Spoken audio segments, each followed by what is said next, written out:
اب دیکھو وہاں پر کیا لکھا گیا ہے، غوث اعظم کا اقوال لکھا گیا ہے۔ مومن یعنی مسلمان اپنے اہل و عیال کو، بیوی بچوں کو اللہ کے بھروسے چھوڑتا ہے، اللہ کے بھروسے چھوڑتا ہے، اور منافق اپنے اہل و عیال کو، بیوی بچوں کو پیسوں کے بھروسے چھوڑتا ہے، دولت کے بھروسے چھوڑتا ہے۔ اب منافق کی ایک اور پہچان غوث اعظم کے ذریعے ملی، تو جو اپنے دولت پر ڈیپینڈ کرتا ہے کہ میری دولت مجھے بچائے گی، میری دولت سے میں، اب بہت سے لوگ کہتے ہیں پیسہ ہے تو سب کچھ ہے ورنہ کچھ بھی نہیں، یہ نہیں کہتے خدا میرے ساتھ ہے تو سب کچھ ہے۔ یہ حقیقت ہے، جس کا رب ہے اس کا سب ہے، رب نہیں کروڑ پتی ہو تو بھی کیا فائدہ، خالی ہاتھ چلا جائے گا، کچھ ساتھ نہیں آئے گا۔ اب ایک اور واقعہ ملتا ہے، سرکار غوث اعظم کے کون ابا، ان کے والد کا نام حضرت ابو صالح رضی اللہ تعالیٰ عنہ، جا رہے تھے، تو آپ واقعہ سنے ہیں، اس میں ایک حکمت کی بات ہے، سمجھنے کی بات ہے، وہ بتانے کے لیے میں آپ کو سمجھا رہا ہوں۔ جا رہے تھے، راستے میں ندی تھی، ندی میں ایک سیب بہتا ہوا آیا، مشہور واقعہ ہے، وہ سیب لیے، بہت اچھا تھا، کھا لیے، کچھ سمجھا نہیں، کھا لیے، کھانے کے بعد یاد آیا کہ میں یہ سیب والے مالک کی اجازت نہیں لیا، ایسے ہی کھا لیا۔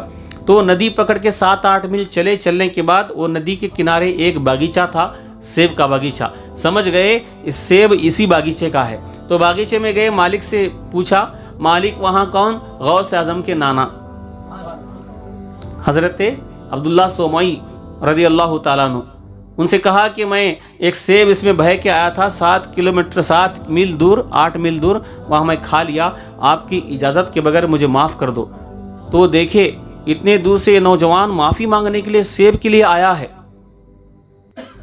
تو یہ نوجوان کتنا متقی پرہیزگار ہے۔ پوچھا تمہارا خاندان کیسا ہے؟ خاندان کے بارے میں جب ان کے نسب کو پوچھا تو امام حسین تک ان کا نسب نامہ پہنچ رہا تھا۔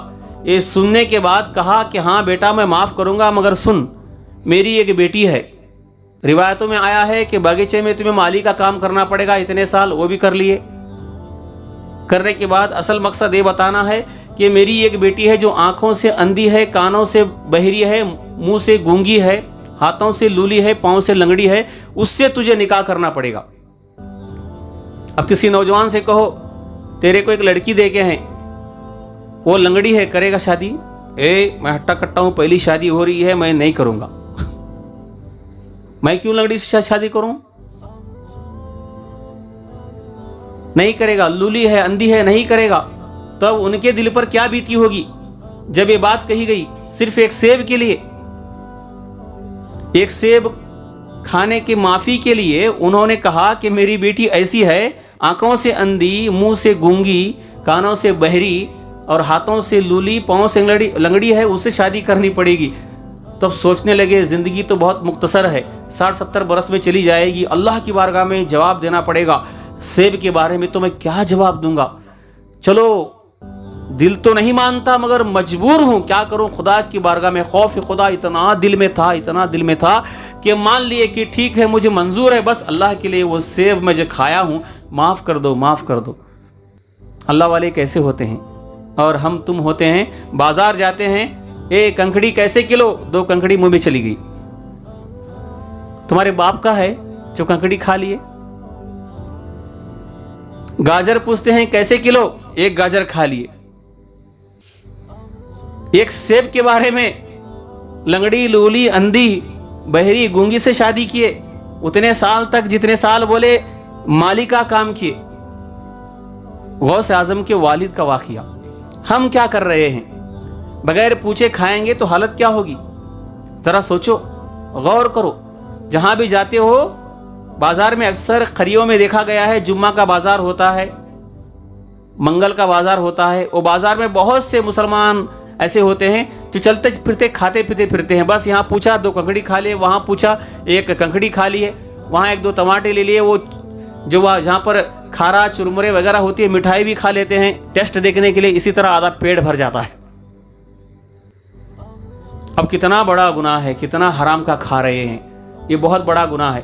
تو غوث اعظم کے والد گرامی نے کہا ٹھیک ہے مجھے منظور ہے، تو نکاح ہو گیا۔ نکاح ہونے کے بعد دلہن کے پاس چلے گئے تو دلہن صحیح و سلامت، چاند کا ٹکڑا، آنکھ بھی اچھی ہے, کان بھی اچھے ہیں, زبان بھی اچھی ہے, ہاتھ پر اچھے ہیں. واپس چلے آئے اور کہا اپنے سسر سے کہ جو تم نے لڑکی کہی تھی وہ لڑکی نہیں ہے, دوسری آ کی بیٹی ہے. انہوں نے کہا نہیں بیٹا, وہی میری بیٹی ہے. میں نے آنکھ سے اندھی اس لیے کہا تھا کہ میری بیٹی آج تک کسی غیر محرم کو اللہ نے دیکھنے کے لیے حرام قرار دیا عورت کے لیے, تو میری بیٹی کسی غیر محرم کو آج تک دیکھی نہیں, اسی لیے میں نے اندھی کہا تھا. اب کیا سمجھے, جو عورت آنکھیں ہونے کے بعد دوسروں کو دیکھتی ہے, اللہ رسول نے منع کیا وہ چیز دیکھتی ہے, تو وہ آنکھ رہنے کے بعد بھی اندھی ہے. اے بیٹے, میں نے اس لیے کہا تھا, وہ کانوں سے بہری اس لیے کہا تھا کہ وہ آج تک اللہ رسول نے جو سننے کے لیے منع کیا ہے وہ کبھی سنی نہیں, اسی لیے میں نے بہری کہا تھا. تو جو عورت کان رہنے کے بعد ایسے باتیں سنتی ہیں, چاڑی چگلی سنتی ہیں, ریکارڈ سنتی ہیں, تو کان رہنے کے بعد بھی بہری ہیں. میری بیٹی کو میں نے گونگی اس لیے کہا تھا, زبان اس کی نہیں اس لیے کہا تھا کہ اللہ رسول نے جو بات کہنے سے منع کی ہے, غیبت کرنا, چاڑی چگلی کرنا, گالی دینا, یہ باتوں سے میری بیٹی بچی ہے, آج تک زبان کو گندا نہیں کیا, اسی لیے میں نے زبان سے گونگی کہا تھا. تو پتا چلا جس کی زبان ہے ہونے کے بعد بھی ایسے کام کرتی ہے, چاڑی چگلی کرتی ہے, وہ عورت زبان رہنے کے بعد, منہ رہنے کے بعد بھی گونگی ہے. میری بیٹی کو میں نے ہاتھوں سے لولی اس لیے کہا تھا کہ وہ آج تک اللہ رسول نے جس چیز کو پکڑنے سے منع کیا ہے وہ آج تک پکڑی نہیں, اس لیے میں نے ہاتھوں سے لولی کہا تھا. تو پتا چلا کہ جو عورت اللہ رسول کے نے منع جو کیا ہے وہ چیزیں پکڑتی ہیں, تو ایسی عورت ہاتھ رہنے کے بعد بھی لولی کی طرح ہے. اور پاؤں سے لنگڑی اس لیے میں نے کہا تھا کہ وہ اللہ رسول نے جہاں جانے سے منع کیا ہے وہاں میری بیٹی کبھی چل کے نہیں گئی, اسی لیے میں پاؤں سے لنگڑی کہا تھا. تو پتا چلا جو عورت پاؤں رہنے کے بعد بھی ایسی جگہ جاتی ہے جہاں پر اللہ رسول نے جانے سے منع کیا ہے, تو پاؤں رہنے کے بعد بھی لنگڑی ہے. تو یہی بات ہم تمہیں سمجھانا تھا. تو چاہے وہ عورت ہو چاہے مرد ہو, یہ دونوں کے لیے برابر ہے. آنکھ رہنے کے بعد بھی ہم اللہ رسول کے فرمان کے خلاف جو دیکھتے ہیں ہم اندھے کی طرح ہیں. زبان رہنے کے بعد بھی اللہ رسول کے خلاف جو اللہ رسول نے منع کیا ہے بولنے سے, وہ دل دکاتے ہیں, گالی دیتے ہیں, غیبت کرتے ہیں, یہ ساری چیزیں کرتے ہیں, وہ زبان نہ رہنے کا گونگی کی طرح ہے. اسی طرح آپ اور سمجھتے چلے جاؤ. اسی طرح تمہیں اللہ نے خوبصورتی دی ہے, طاقت دی ہے, اکڑ کے چلتے ہو, تکبر گھمنڈی کرتے ہو, بہت مستی ہے, کبھی جھک کے دیکھتے نہیں, تو سمجھ لو تم ہو ہی نہیں, قبر کے مردے ہو. اللہ نے فرمایا کہ بندے زمین پہ اکڑ کے مت چل, تیرے اکڑنے سے نہ زمین پھٹے گی نہ تو پہاڑوں سے اونچا ہوگا. اللہ کا فرمان کیسا ہے سنو, اکڑ کے مت چل, تیرے اکڑنے سے نہ زمین پھٹے گی نہ تو پہاڑوں سے اونچا ہوگا. یہ اکڑپن, تکبر بہت بڑا گناہ ہے, اس سے انسان کو بچنا چاہیے. تو اللہ والوں نے کس انداز میں کیسے نصیحت کی.